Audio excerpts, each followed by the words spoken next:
샬롬 할렐루야. 비진리에 속한 혼의 작용에는 판단 정죄가 있습니다. 상대의 언행을 볼 때 자신의 경험과 마음에 맞춰서 결론을 내리는 것이지요.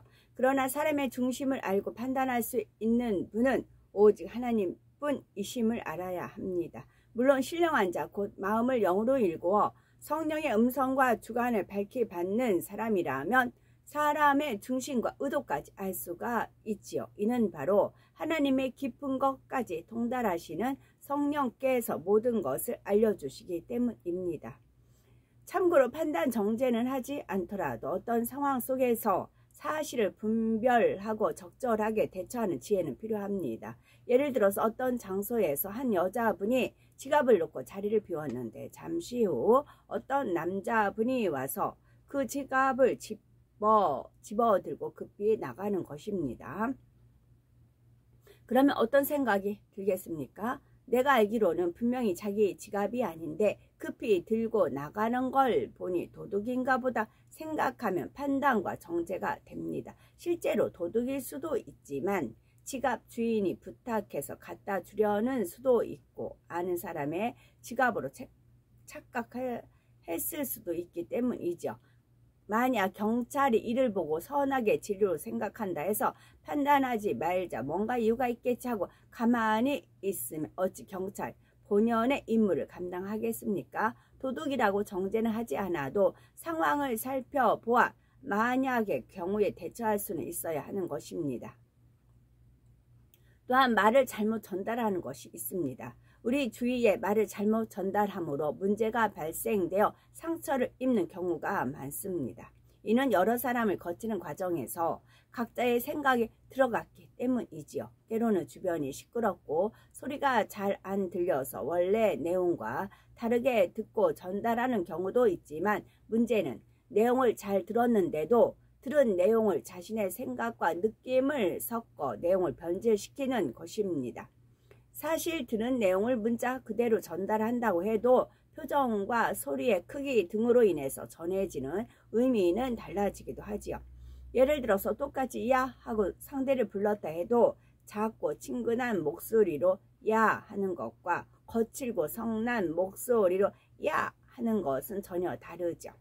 하물며 상대의 말이나 표현을 그대로 옮기지 못하고 자신의 표현으로 바꾸어 전하면 원래의 의미와 달라져 버리게 됩니다. 성경에는 이런 일이 기록되어 있습니다. 요한복음 21장에 보면 부활하신 예수님께서 베드로가 앞으로 순교할 것을 알려주시죠. 이때 베드로가 요한에 대해서 여쭙자 예수님께서는 내가 올 때까지 그를 머물게 하고자 할지라도 네게 무슨 상관이냐 너는 나를 따르라 하시지요. 곧 주님께서 재림하실 때까지 요한이 죽지 않는다 해도 베드로 네가 상관할 일이 아니라는 말씀인데 제자들은 예수님께서 그가 죽지 않겠다라고 말씀하시지 않았는데도 그가 죽지 않겠다라고 예수님이 말씀하셨다고 엉뚱하게 전하는 것입니다. 이런 예들은 일상생활 속에서도 많이 찾아볼 수가 있지요. 원래의 내용에서 과장하거나 축소하기도 하고 심할 때는 전혀 엉뚱한 말로 바꾸어 전하는 것입니다. 그런 게 아닐까 하는 말이 그렇다 하더라, 그럴 수도 있다, 그럴 예정이다 하는 말이 그렇게 정해졌다라고 전달되기도 하죠. 또 두 사람 사이가 벌어졌다라는 말이 전해져서 크게 싸웠다라고 변하거나 재정이 어렵다라는 말이 파산했다라고 전해지기도 하지요.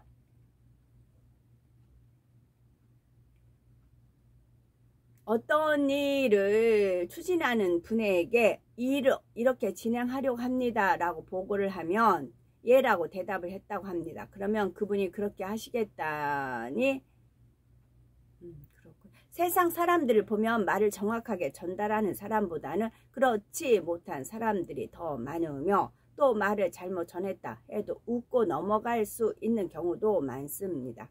그런데 명심해야 할 것은 단순히 말을 잘못 전하는 것 자체가 문제가 아니라 그 순간 마음에 있는 어떤 비질과 관련되어서 잘못된 혼의 작용, 즉 비질의 생각이 이루어진다는 사실입니다.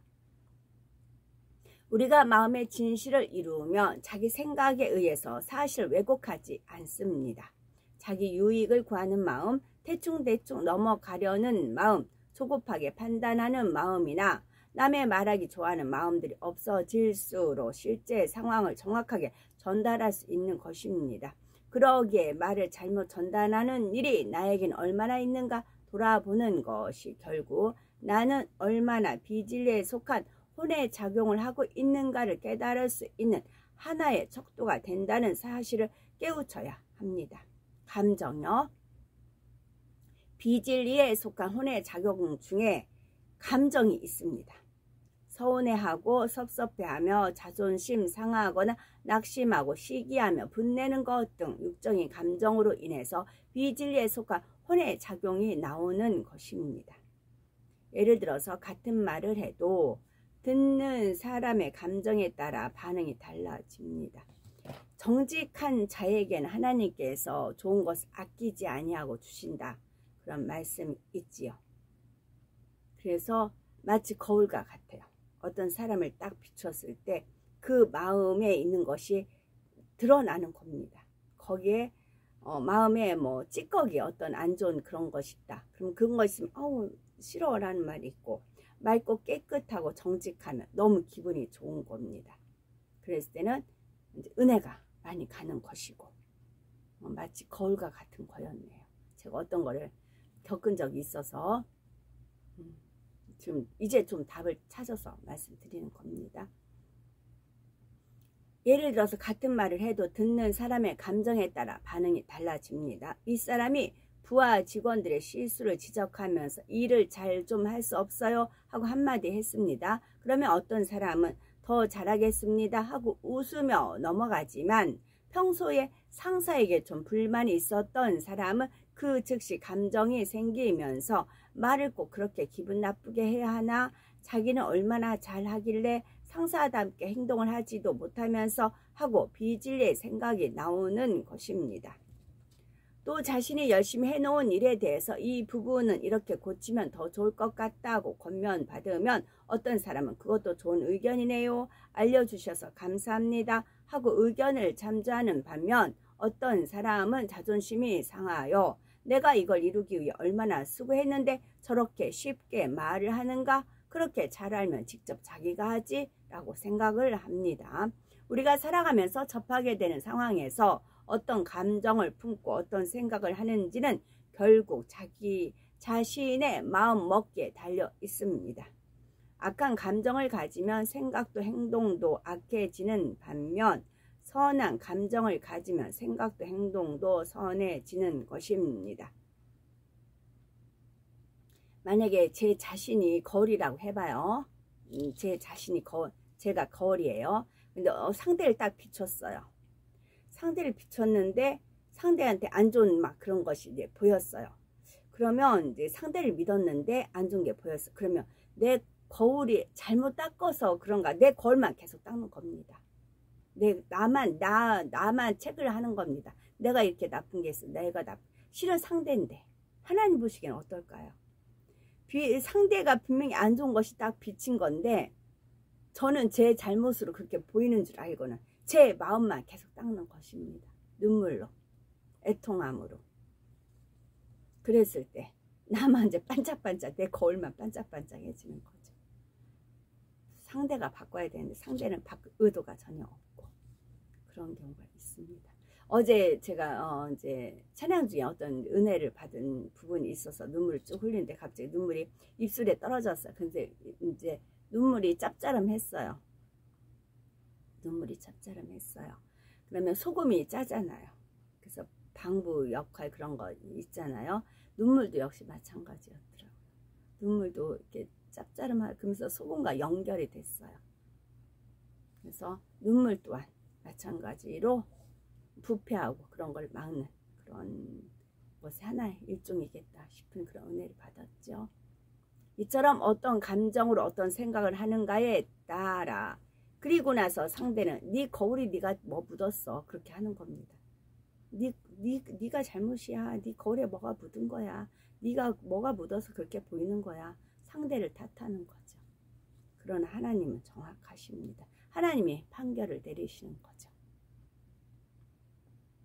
성경에 보면 베드로가 예수님께 책망을 들은 장면들이 기록되어 있는데 이때의 베드로는 예수님께 서운해하거나 어떤 감정을 품지 않았습니다. 베드로는 예수님께 서운해하거나 어떤 감정을 품지 않았습니다. 그는 예수님께서 이런 말씀을 하시는 데는 항상 그럴 만한 이유가 있음을 믿었기에 한 점 감정 없이 동일하게 예수님을 섬겼고 변함없이 존경과 사랑을 붙여찼던 것입니다. 이렇게 영으로 생각해 나간 베드로는 결국 권능을 행하는 큰 사도가 되었죠. 반면에 가룟 유다는 어떠했습니까? 마태복음 26장에 베다니 마리아가 예수님께 향유를 부어드릴 때 예수님께서는 돈의 욕심으로 인해서 가난한 사람들을 생각하는 척했던 가룟 유다의 편을 들어주시지 않고 영적인 섭리 가운데 예수님의 장사를 예비하는 마리아를 칭찬하셨습니다. 이때 예수님께서 가룟 유다에게 네가 틀렸다. 왜 영적으로 생각하지 못하느냐? 책망하신 것도 아니고 많은 사람들 앞에서나 개인적으로나 너는 왜 나를 속이고 도적질하느냐? 책망하신 것도 아닙니다. 여기서 마리아가 두 마리아가 나오죠. 베다니 마리아하고 이제 7 귀신 들렸던 마리아가 둘 다 예수님께 향유를 부은 여인으로 나옵니다. 저는 한 인물로 생각을 했어요. 왜냐면 두 마리아가 행하는 그 행적을 저한테 하나님께서 이제 본받으라 알려주셨거든요. 그러니까 베다니 마리아는 마르다 마리아 이제 그렇게 나사로가 있잖아요. 베다니 마리아가 그러면 이제 좋은 편을 택하여 뺏기지 아니함 그 말씀을 저한테 은혜 가운데 주셨거든요. 또한 마찬가지로 그 예수님께 눈물로 향유를 부었던 그런 또 7 귀신들이 그 마리아가 있죠. 또 그 심정이 또 저한테는 또 있거든요. 그래서 저는 한 인물로 알았어요. 그랬는데 그게 아니고 두 마리아인데 각자 좋은 점을 취하는 것입니다. 우리가 많은 사람들 대해요. 그러면 어린아이한테도 배울 것이 있어요. 그래서 어린아이한테도 취하면 되는 것이고 모든 사람들이 다 아예 스승이다 생각을 하시고 좋은 점을 취하시면 되는 것입니다. 그 아이들이 쭉 어린이집 아이들은 한 번씩 이제 바깥에 외출 하나면 쭉 지나가요. 그러면 안녕하고 손을 흔들어요. 그러면 이제 까딱까딱 하는 애도 있고 굽신 선생님한테 배운 대로 막 이제 90도 각도 인사하는 애들이 있고 막 그래요. 각자 아이들이 다 틀리죠. 그랬을 때는 정말 그렇게 공손하게 인사하는 아이들한테는 더 마음이 가는 거죠. 그래서 다 항상 누구를 대하든지 좋은 점들은 있어요. 그 좋은 점을 배우시면 되고 나쁜 점이 있다. 난 저 나쁜 점은 안 배워야지 하시면 되는 겁니다. 그래서 다 누구나 배울 점이 있는 것이고요. 그런데도 유다는 자신의 말을 인정해 주시지 않는 예수님에 대해서 불만과 감정을 품게 되었는데 이런 감정이 쌓이다 보니 사단이 주는 생각을 받아들여 예수님을 배신할 계획을 짜게 되었고 결국 예수님을 팔게 된 엄청난 죄를 지었던 것입니다. 한때 예수님의 제자였던 그가 이렇게까지 멸망의 길로 가게 된 것은 그만큼 평소에도 원수마귀 사단의 역사를 따라 악한 생각을 쌓아왔기 때문입니다. 우리는 근본적으로 마음의 악과 연결이 되며 이러한 비질에 속한 혼의 작용들은 육신의 생각이기 때문에 결국 사망을 낳게 되며 또 마음에도 평안이 임하지를 못합니다.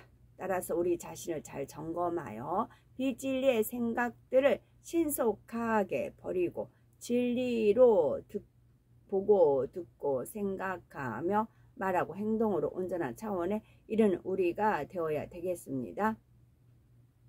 사망은 지옥으로 갑니다. 근데 사망에서 미음이 있죠. 미음, 입구죠. 입구. 이거를 리을로 바꾸면 랄랄랄랄라 리을로 바꾸면 사랑이 됩니다. 그리고 사망에 그 릴릴릴리 해서 그 이제 사랑 리을 동그라미를 네모로 바꾸면 이제 사람이 되고요. 여기에 뭐가 있는 것 같은데 아직은 공부가 덜 됐습니다. 아멘.